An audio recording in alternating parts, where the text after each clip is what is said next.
I grew up in a happy household. My parents loved each other deeply, and they loved my siblings and me even more. They were attentive and caring, and they always put our needs before their own. My relationship with my parents was particularly good. My dad worked long hours to provide for us, but he always made time for us when he could. He would take us on fishing trips, teach us how to play sports, and tell us stories about his own childhood. My mom, on the other hand, was the glue that held our family together.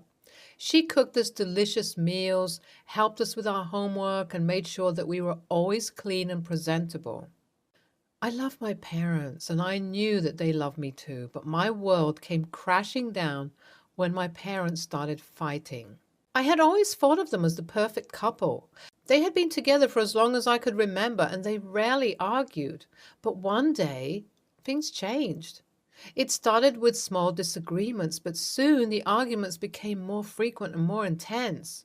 I tried to ignore them, but they were impossible to ignore. My mom and dad would shout at each other for hours on end, and I could hear every word from my room. One day, I heard my dad admit to having an affair years ago. My mom was livid, and she retaliated by admitting to having an affair of her own. The argument escalated until my dad questioned my paternity.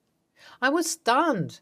I had never even considered the possibility that he might not be my biological father. My mom was speechless and didn't know what to say. She looked at me with tears in her eyes, but I could see the guilt and shame on her face. My dad stormed out of the house and my mom went after him. After that day, everything changed. My siblings took my dad's side and refused to talk to me. They were angry that my parents cheated on each other, but even more so that my mom had cheated on him and that I might not be his biological son. They treated me with hostility and disdain, and I felt like an outsider in my own family. My siblings and I were caught in the middle of their argument, and it was like a bomb had exploded in our house. My mom and dad started to treat each other with hostility, and it wasn't long before their anger spilled over to us. My siblings, who had always been close to me, suddenly turned against me. They blamed me for the fact that our family was falling apart.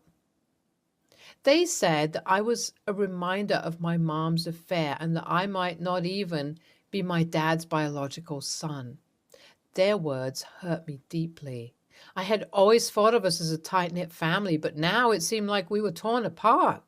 My parents were distant and cold, and my siblings were mean and vindictive. I tried to talk to my parents, but they were always busy or distracted. They seemed to be consumed by their problems, and they didn't have time for me anymore. It was like I was invisible to them. As for my siblings, they would avoid me at all costs. They stopped inviting me to their gatherings and stopped talking to me altogether. It was like I didn't exist to them.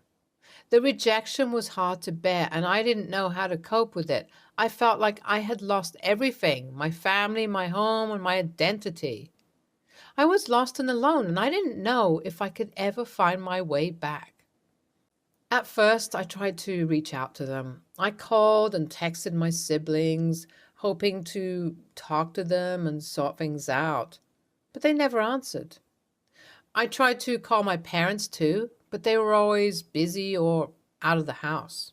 I was desperate to talk to someone, anyone, who could help me make sense of what was happening. So I went to my mom's house, hoping to talk to her. She decided that some separation was much needed. But when I saw her, she told me to go away. She said that I wasn't welcome there and that I should leave. Her words were like a knife to my heart, and I couldn't believe that my mother would say something like that to me. After that, I spiraled into depression. I don't know who I was or where I belonged. I felt like a stranger in my skin, and I didn't know how to make it go away. I stopped going to work, stopped hanging out with my friends, and stopped doing the things I loved.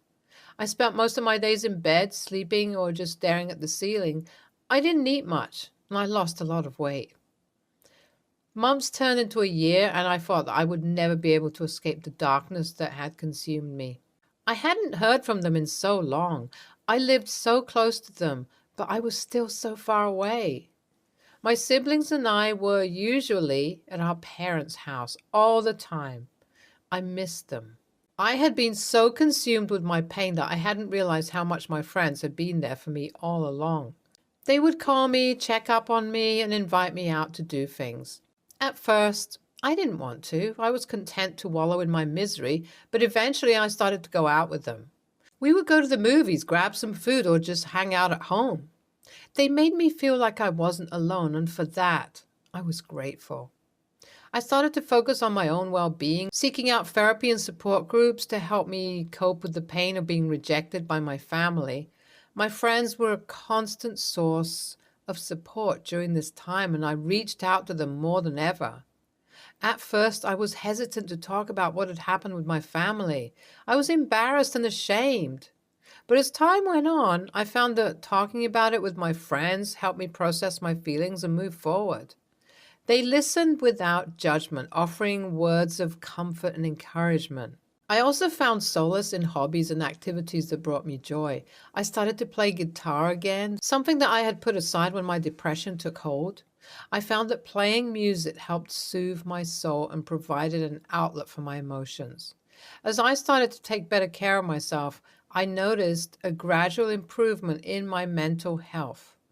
The sadness and despair that had once consumed me began to lift, and I started to think about the future, about my future.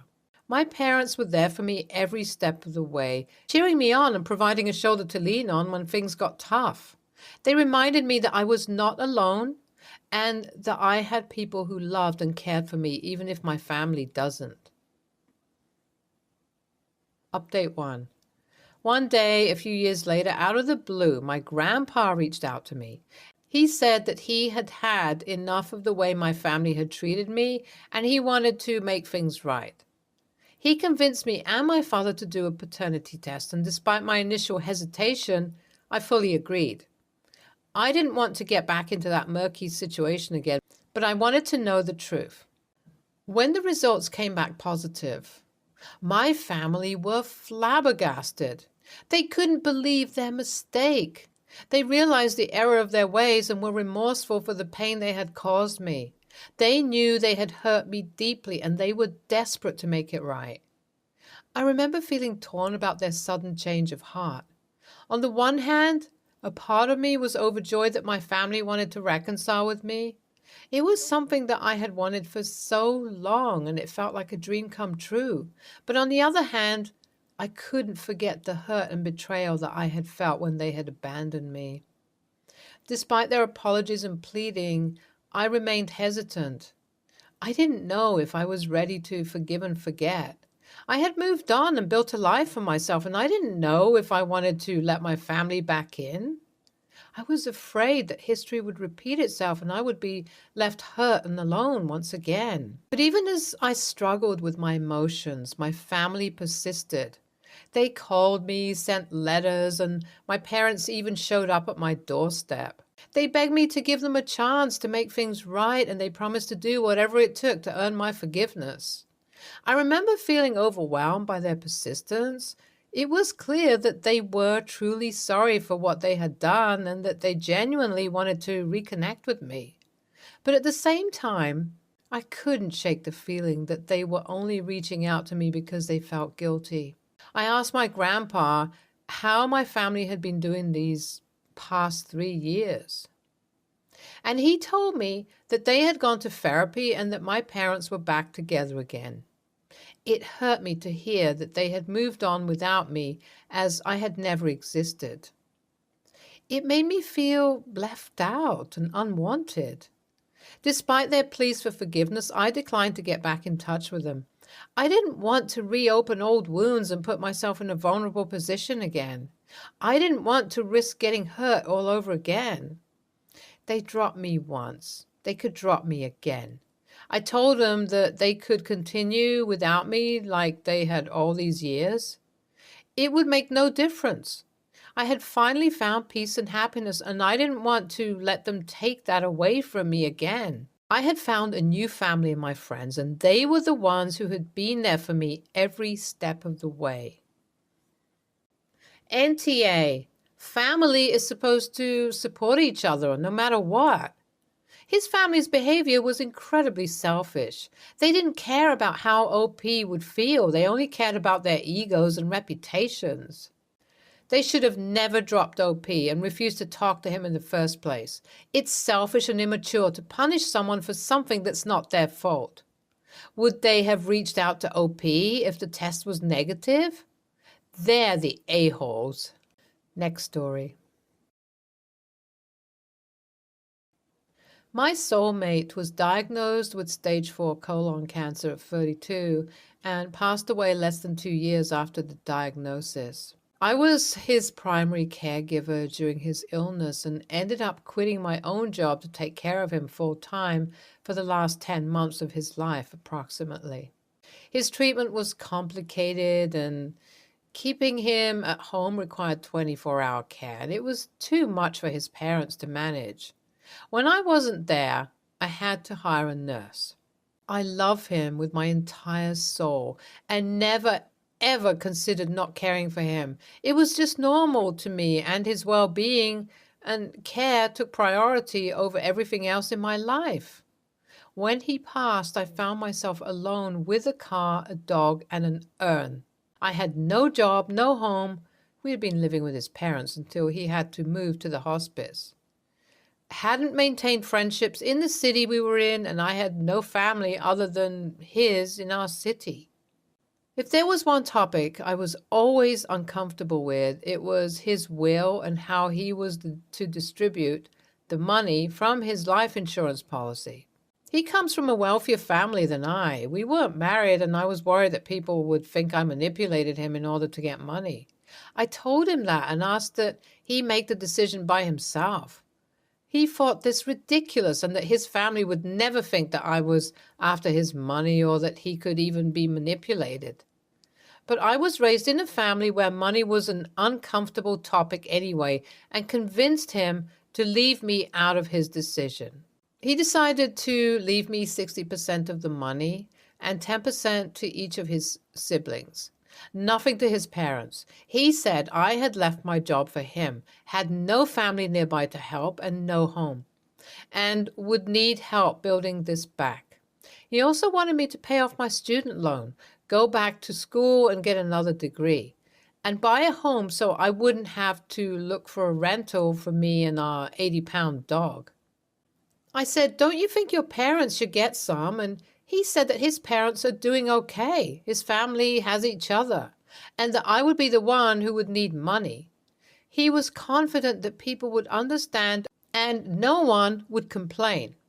When he passed, his sister was the executor of his will and asked me if I wanted to give his parents money from the amount he left, since he left them nothing. I said no because I had asked him and he had said no and meant for his money to be mine. I love his parents, but he was right. When he passed, I found myself with nothing. Just a car, a dog, and an urn, unable to work or think and understand that I would indeed need money to get back on my feet. AITA? His sister thinks so. I myself don't know. I feel guilty and I try to reassure myself by reminding myself that this is what he wanted. Edit. His parents have never asked for money, and other siblings never mentioned it either. They are all angels and I love them very much. The sister I trust is doing what she thinks is best for her family. Edit 2. Please be kind to his sister. Beyond what is happening with the will, she lost her brother and she is family to me. We don't get along, but I do believe she is a good person trying to look after her family. I'm saying this to reply to folks advising me to report her. I would never do this to his sister. Also, I did get the money. I'm just feeling terrible about it. I feel like an a-hole because the money is a lot, more than 2 years of my annual salary when I was working, and I don't know what giving away a little would make much of a difference. NTA, you sacrificed everything to care for him in his final days. It's now time to build your life with his final gift to you. His family will be okay, and it's honestly none of their business at the end of the day. NTA, you gave up everything.